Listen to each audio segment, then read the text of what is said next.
இன்னைக்கு ஒரு பீஃப் சுக்கா பார்த்துடலாமா? ஒரு குக்கர் எடுத்துக்கோங்க.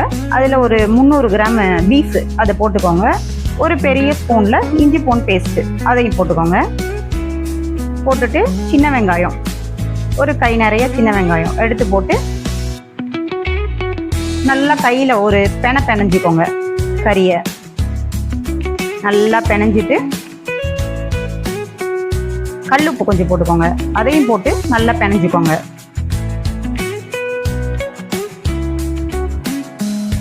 நல்லா பெனஞ்சிட்டு குக்கரில் ஒரு 2 விசில் சவுண்ட் வச்சு எடுத்துக்கோங்க. கறி முக்கால்வாசி வெந்துடணும். 90% வெந்துட்டா கூட நல்லது தான்.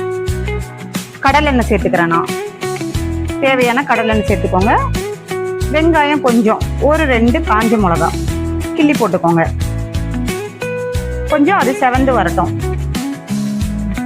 இது சாம்பார் சாதம், ரசம் சாதம் எல்லாத்துக்கும் ரெஸ்டாரண்ட் ஸ்டைலில் இருக்கும். ஒரே ஒரு தக்காளி. உங்களுக்கு தொக்கு மாதிரி வேணும்னா அதிகமாக இதெல்லாம் குவான்டிட்டி சேர்த்துக்க வேண்டியதுதான். எனக்கு ட்ரையாக வேணும், அதனால எல்லாமே கொஞ்சம் கொஞ்சம் 1-2 அப்படி சேர்த்துருக்கேன். தக்காளி மசிஞ்சு வந்தோடனே அந்த வெந்த கறியை எடுத்து இதில் மிக்ஸ் பண்ணிக்கணும்.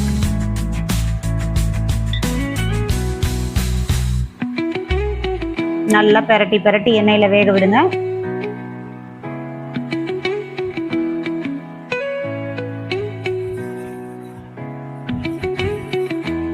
கொஞ்சம் லேசாக வேகணும்னா கொஞ்சம் தண்ணி சேர்த்துக்கோங்க.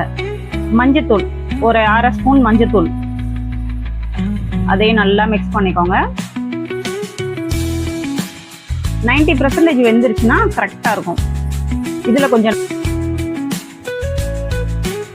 நல்லா மசிஞ்சு வரட்டும். தக்காளி எல்லாம் அப்படியே கறியோட பின்னி வரணும். வந்த பின்னாடி ஒரு ஸ்பூனு அந்த நம்ம பொடிச்சு வச்சோம் இல்லையா மிளகாவை வறுத்து பொடிச்சது, அது ஒரு ஸ்பூனு. சீரகமும் சோம்பும் சேர்த்து அரைச்சது, அது ஒரு 3/4 ஸ்பூனு. மிளகு ஒரு 1/2 ஸ்பூனு, 1 ஸ்பூன் உங்கள் காரத்துக்கு ஏற்ற மாதிரி சேர்த்துக்கலாம். நான் குழந்தைங்க சாப்பிட்றதுனால காரம் கொஞ்சம் கம்மியாக சேர்த்துக்கிட்டேன். நல்லா மிக்ஸ் பண்ணிக்கோங்க.